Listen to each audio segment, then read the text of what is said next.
आहा, मॉनसून, वो गीली मिट्टी की गंध, है ना, फुहारों की ठंडक और गर्मा गर्म चाय पकोड़े की तलब।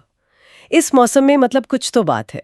लेकिन इस आनंद के साथ साथ सेहत का ध्यान रखना, क्या ये मुमकिन है? यही सवाल डॉक्टर ऑरेलियस अपने लेख मॉनसून मेनिया में उठाते हैं। तो आज हम इसी लेख पर थोड़ी गहरी चर्चा करेंगे, ये समझने के लिए कि मॉनसून के संक्रमणों से कैसे बचा जाए, और कुछ ऐसी बातें जानेंगे जो शायद आम जानकारी से थोड़ी अलग हों। जी, ये बहुत जरूरी मुद्दा है। देखिए, मॉनसून में संक्रमण क्यों बढ़ते हैं ये तो हम सब जानते हैं, है ना। नमी बढ़ जाती है, जगह जगह पानी रुक जाता है, तापमान में भी बदलाव आता है। लेकिन ये मॉनसून मेनिया वाला लेख एक और दिलचस्प पहलू सामने लाता है। इसमें बताया गया है कि सिर्फ बाहरी माहौल ही नहीं, बल्कि इस मौसम में हमारे शरीर का जो अंदरूनी सिस्टम है वो भी बदलता है। जैसे? लेख कहता है कि धूप कम मिलने से विटामिन डी का लेवल गिर सकता है। अच्छा, विटामिन डी। हाँ, और उसका सीधा असर हमारी इम्यूनिटी, मतलब रोगों से लड़ने की ताकत पर पड़ता है, और नतीजा, हम इन्फेक्शंस के लिए ज्यादा वल्नरेबल हो जाते हैं। ओह, तो ये सिर्फ बाहर की नमी और मच्छरों का ही मामला नहीं है, हमारी अपनी शारीरिक स्थिति भी बहुत मायने रखती है। तो लेख में किन खास संक्रमणों पर जोर दिया गया है? क्योंकि बीमारियां तो कई होती हैं इस मौसम में। हाँ, बिल्कुल। लेख में कई आम संक्रमणों का जिक्र है, पर 2-3 पर खास ध्यान खींचा गया है। पहला तो है मच्छर से होने वाली बीमारियां, जैसे डेंगू और मलेरिया। हाँ, वो तो बहुत कॉमन है। जी, लेकिन लेख इस बात पर जोर देता है कि डेंगू वाले मच्छर, जो पहले मानते थे कि सिर्फ साफ पानी में पनपते हैं, अब वो शहरी इलाकों में थोड़ी गंदगी वाले जमा पानी में भी मिल रहे हैं। सच में? ये तो चिंता की बात है। बिल्कुल, ये एक नया ट्रेंड है जिस पर ध्यान देना बहुत जरूरी है। इसका मतलब है कि मच्छरों से बचाव के लिए हमें और भी ज्यादा, मतलब पहले से ज्यादा सतर्क रहना होगा। जी हाँ। और दूसरा कौन सा संक्रमण है जिस पर लेख रोशनी डालता है? दूसरा है लेप्टोस्पाइरोसिस। लेप्टोस्पाइरोसिस, ये नाम थोड़ा कम सुना है। हाँ, अक्सर लोग इसे सिर्फ बाढ़ वाले या गांव देहात के इलाकों की बीमारी समझते हैं, लेकिन डॉक्टर ऑरेलियस का लेख बताता है कि शहरों में भी बारिश के बाद जब पानी जमा हो जाता है, तो नंगे पैर या अगर त्वचा कहीं कटी फटी है, तो थोड़े से भी गंदे पानी के संपर्क में आना खतरनाक हो सकता है। ओह! लेख में एक केस स्टडी भी दी है मुंबई की। एक व्यक्ति को सिर्फ बरसाती पानी से भरी सड़क पार करने के बाद ही इन्फेक्शन हो गया। अरे बाप रे, ये तो वाकई चौंकाने वाली बात है।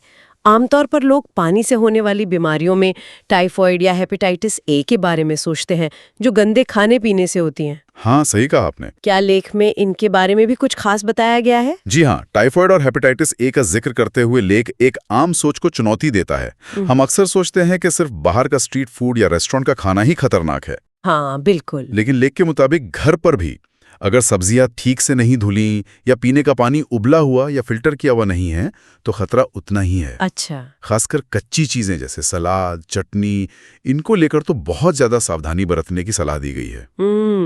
मतलब बचाव सिर्फ बाहर नहीं, घर के अंदर भी उतना ही जरूरी है। तो फिर लेख के हिसाब से इन सब खतरों से बचने के सबसे असरदार उपाय क्या हैं? जाहिर है, पानी उबालना, मच्छरदानी लगाना, ये सब तो है ही। इसमें कुछ नया? हाँ, वो बुनियादी बातें तो अपनी जगह बिल्कुल सही है, लेकिन लेख कुछ और नुस्खों पर भी जोर देता है।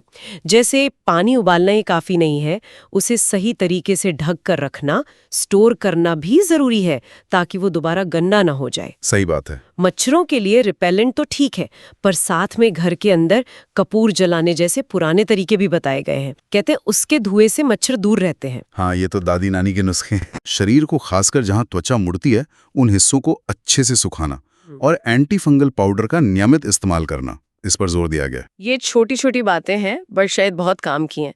लेकिन मान लीजिए इतनी सावधानी के बाद भी कोई बीमार पड़ ही जाए, तो खतरे की घंटी कब समझनी चाहिए? मतलब कब डॉक्टर के पास जाना एकदम जरूरी हो जाता है? ये बहुत ही अहम सवाल है। लेख साफ कहता है कि मानसून में हर बुखार को अरे ये तो वायरल है समझ कर टालना नहीं चाहिए। अगर बुखार 2-3 दिन से ज्यादा रहे या बहुत तेज हो, तो डॉक्टर से जरूर मिलें। ठीक है। इसके अलावा बहुत ज्यादा थकान महसूस हो रही हो, लगातार उल्टी या दस्त हो, त्वचा पर लाल दाने या चकत्ते दिखें, मसूड़ों या नाक से खून आए, ये डेंगू का गंभीर लक्षण हो सकता है। या फिर आंखें या त्वचा पीली पड़ने लगे, जो पीलिया का संकेत है।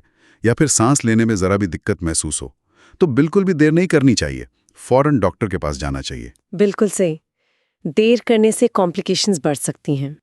तो कुल मिलाकर डॉक्टर ऑरेलियस के लेख मॉनसून मेनिया से यही समझ आता है कि मॉनसून का मजा जरूर लें, पर सेहत को लेकर थोड़ी ज्यादा जागरूकता रखें। बचाव के जो नियम हैं उनका पालन करें और खतरे के संकेतों को पहचानें। इससे हम इस मौसम का पूरा लुत्फ उठा पाएंगे। एकदम सही कहा आपने। और आखिर में एक विचार मैं सबके लिए छोड़ना चाहूँगा, जिसका इशारा लेख में भी है। हम अपनी साफ सफाई का, अपने घर का तो ध्यान रखते हैं, लेकिन क्या हमने सोचा है कि हमारे आस पड़ोस में, हमारी गली मोहल्ले में पानी जमा ना होने देना, कूड़े का सही से निपटारा करना, मतलब ये जो सामूहिक कोशिशें हैं, ये हर एक इंसान की सेहत की सुरक्षा में कितनी बड़ी भूमिका निभा सकती हैं। अपनी सावधानी तो ज़रूरी है ही, पर शायद एक सामुदायिक स्वास्थ्य चेतना वो मानसून की चुनौतियों से निपटने का और भी बेहतर तरीका हो सकता है। इस पर सोचने की ज़रूरत है।